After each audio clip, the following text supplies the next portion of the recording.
Club. We're so excited to have my friend, the incredible actress Jennifer Garner, with us here today. Happy Halloween, Ballerina Book Club. For all you ballerinas out there, I'm your special guest today, and we are going to have a spooktacular meeting today of the Ballerina Book Club. And we're going to carve some pumpkins. Sid, how's your day going so far? Well, my day's going really well. Thank you. Good. Kids, school, just the normal. Okay, I'm making my first cut. How big should I do it? No bigger than that, Cindy. Okay. Oh my God. I hope this isn't going to take 4 hours. It won't. I just hope you don't cut your leg off. I know you're a fan of dance, and I know you trained really seriously in ballet. So would you mind just talking about how you started dancing and then what you feel like your dance training has contributed to your career as an actress? Well, I started taking a little ballet class when I was 3 in Texas before I moved to West Virginia when I was 3. So I must have started like right when I turned 3. And I did it because my big sister Melissa was dancing, and we got to West Virginia, and I know it's one of the first things my mom found for us was a ballet class. And I was always bad. I mean, like I was always naughty. Okay. I always got in trouble for trying to make everyone laugh and for chewing gum and hiding it, all the normal things. I changed studios when I was young to this woman. Her name's Nina Lou Denton. She was a former Miss West Virginia. She danced as her talent in the Miss America pageant or whatever it was. And she was the local math teacher in high school. She ran and still runs our community theater. And she ran the town's little ballet company, and she had the ballet studio. So I was with her all day, and I could do so many different things because it was all on her schedule. So I would finish school and go, and I would teach the 3, 4, 5-year-olds, and then I would have class, and then I'd have company rehearsal, or else on the nights I didn't have company rehearsal, I would go over to the community theater. And so I spent, I don't know, for being in little West Virginia, I spent 6 hours a day and all day on the weekends dancing, and that's so lucky. And as far as how it contributed, I mean, it's one of the fundamental things about who you are if you really grow up doing something with that much passion, or just that much time put into something. Because I would say mostly it's just, I think I probably have a different level of discipline and a different work ethic than a lot of people that I know. But yeah, I would just can dig in a way, and I can have faith in the process and know that I may not have something right away. But I know, like, for example, I mean, Alias is an obvious. I had never done martial arts in my life, and I just went every day and trained every single day for hours to learn how to do what I needed to do. And it was all choreography, so it made sense. Anyway. Yeah, I feel like everyone I know who trained in ballet, whether they became a professional dancer or not, they're like just the toughest, most disciplined people ever. Yeah. I think it's so important because I remember my dad he's so sweet, and he had a hard time with how much time I spent on ballet. And he just felt like you should be more well-rounded, or think about, you could be getting straight A's instead of a mix. And it was hard for him to see me just so completely devoted, but I really carry that with me, that it's important to be devoted to something. And it gives you so much. Yeah. You don't have to be, I was never going to be a professional dancer, ever, ever, ever would I have been. I have no turnout. I have no flexibility. I have no turns.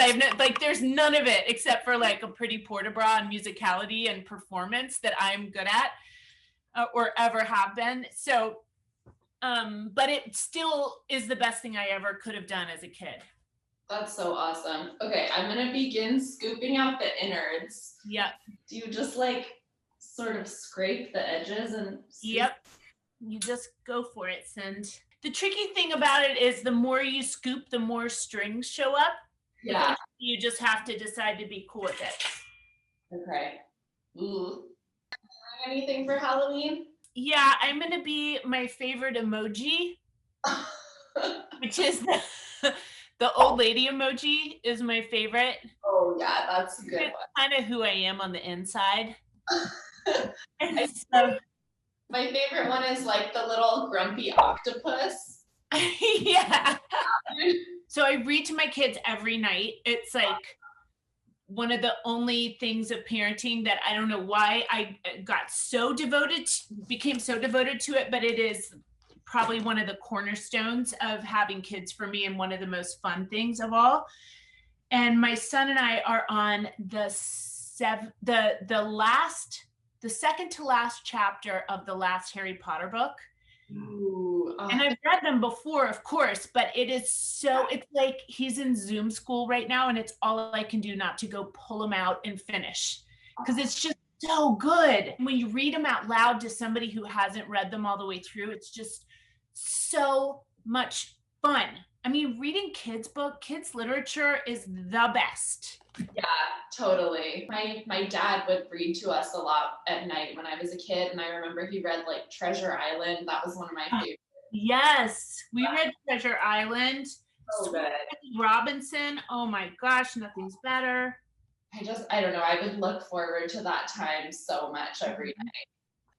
I believe it was around sometime in the spring, but you and Amy Adams started Save with Stories, which is to raise money for Save the Children and No Kid Hungry. Is that right? Yeah. Yeah. So can you tell me more about that? Like, I know you do a lot of work with Save the Children, and I don't know why you wanted to tie reading into it. Well, I've worked for Save the Children for 12 years, mostly because I grew up, I always say, one generation and one holler removed from poverty. My mom grew up poor, and that was the generation. And growing up in West Virginia, I didn't grow up poor, but I was just one holler away from kids who did. Okay. So I just always was very aware that I was really lucky and wondered who was helping kids in rural America, because my mom was really lucky and got an education, and but a lot of the kids that I grew up with, I don't know that they were as lucky. So what was the difference, and how could we make it better? And Save the Children, actually, this huge international organization in the United States, our work is in rural America. So I've worked there for a long time, and I've visited families and schools and kids, moms and dads and grandparents across the country for the last 12 years. It's incredible to get to be invited into people's homes. And when the pandemic hit, my friend Amy Adams called me and said, what is going on with school closures and food? I had just been to Kentucky and had spoken to the governor and to the local school superintendent about how screwed kids were going to be. 30 million kids rely on school for breakfast, lunch, and a ton of them go home with backpacks stuffed full from donations for their families.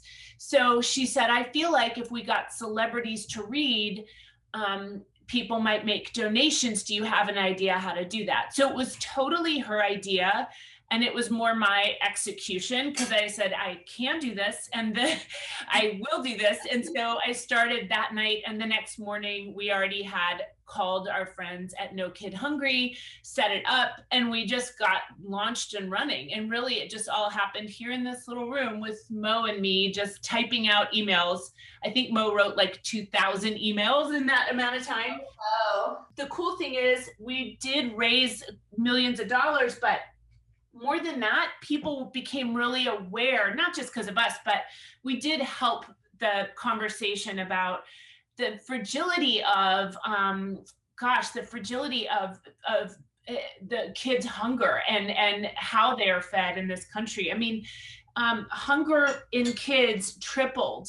Food insecurity tripled in 1 month. It's a major deal, and it has to be addressed beyond just this pandemic. So that's what happened. And I'm really glad we did it. And thank you for contributing. Honestly, you really inspire me a lot with everything you do to help children and help everyone. You're just so generous in every way. Thanks. You know what though, Bella, I will say, I didn't do it at the height of things. I did like one-offs and I was always had my eyes open, but you don't have to do everything at the same time in your career. Your life is long and you can have a major impact. I didn't start working for Save until I was done for a couple of years with Alias. And I was busy, but it wasn't like, you don't have to do it all at once. Don't put pressure on yourself. Good to remember. Yeah. This is something I wanted to ask you just like personally, because you're so much in the spotlight. Like, how do you deal with just, I don't know, so much online criticism? I mean, I can't imagine anyone criticizing you, honestly, because you're so just like kind and inspiring. I think anytime you stick your neck out, like I've been doing so much stuff politically. Yeah. And anytime you stick your neck out, you're asking for it. Yeah, totally. And you just have to not read it and not give it any weight, because good riddance, Yeah. I made a really hardcore decision not to read anything that was going to keep me up at night a long time ago. And it's the best thing I ever did. But I have to be super disciplined. It's not a joke. Just breeze over, look where you're going to find a heart and go there. Don't let your eyes focus. I mean, or have somebody read it for you and tell you where you're safe to comment like on 5 and leave it be. I mean, if you think about kids and bullying online, what do you tell them? I mean, my kids are definitely online more because of school, and that's how they communicate with their friends. And totally. I think you just really need a grown-up's help if you're being bullied. I just think so much danger in bullying comes from taking it silently and not getting help. Yeah. Do you want to know how to do these? Yeah. Oh, yeah, I do. You definitely want to rinse them like crazy. It's super important that they get dry. You can even dry them overnight. Okay. And then you just you can either dry roast them or a tiny bit of canola oil, like a tablespoon for all of them, salt, and then some people do different flavorings, but to me, salt and pepper.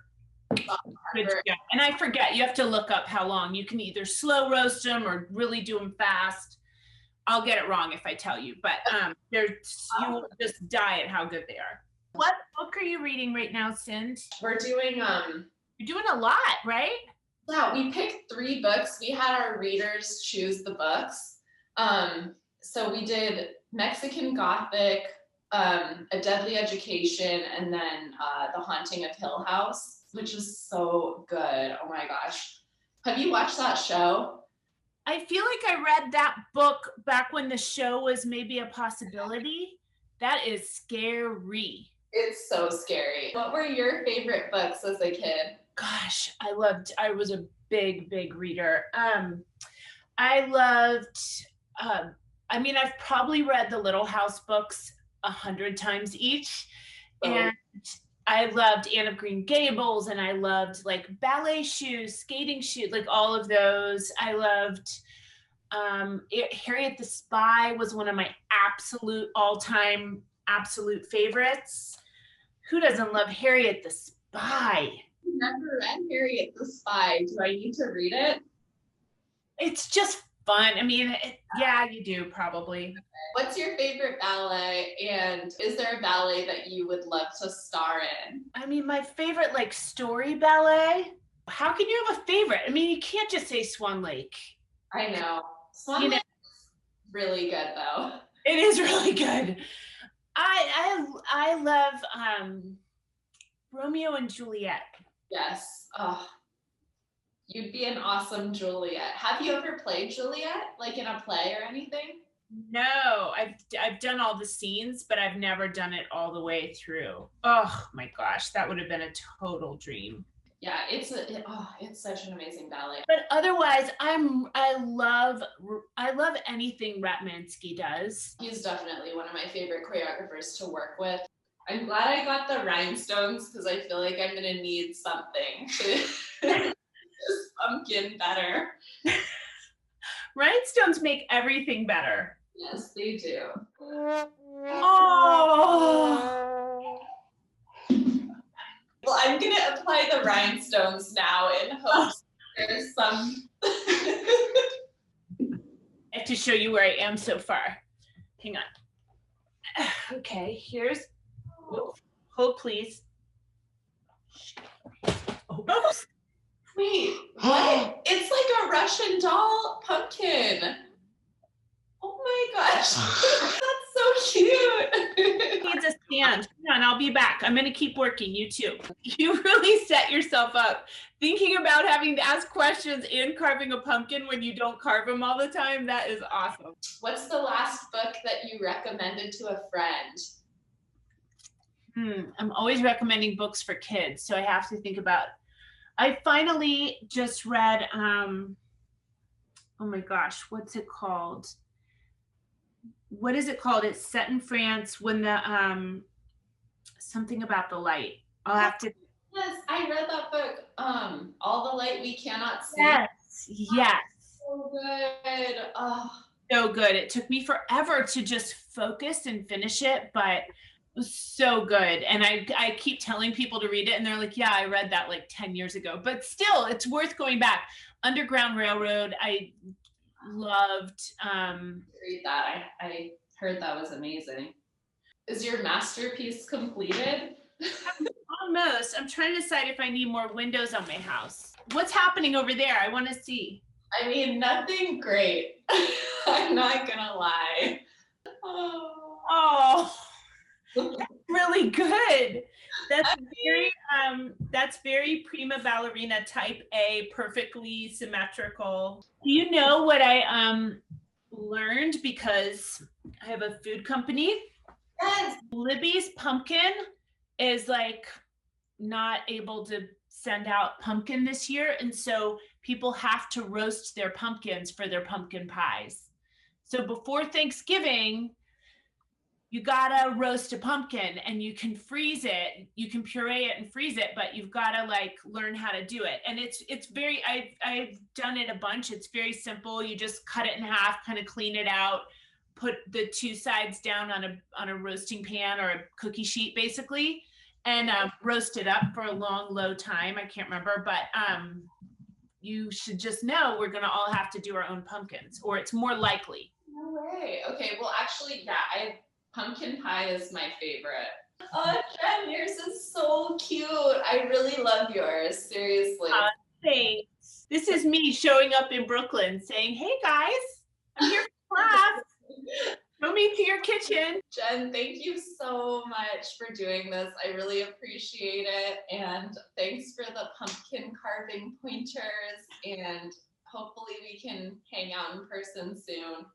I know, definitely. I hope so too. Thank you so much. Thanks for keeping people reading and just reminding everyone that ballerinas have brains. All the ballet, I mean, I don't want to have to brag on you, but you did win the Harvard Business School contest at the end of the end of your program, did you not? I did actually. You wouldn't be able to tell by looking at this, but okay, well, this was so much fun. Thanks for having me. I would love to participate anytime. I'm a proud member of the Ballerina Book Club.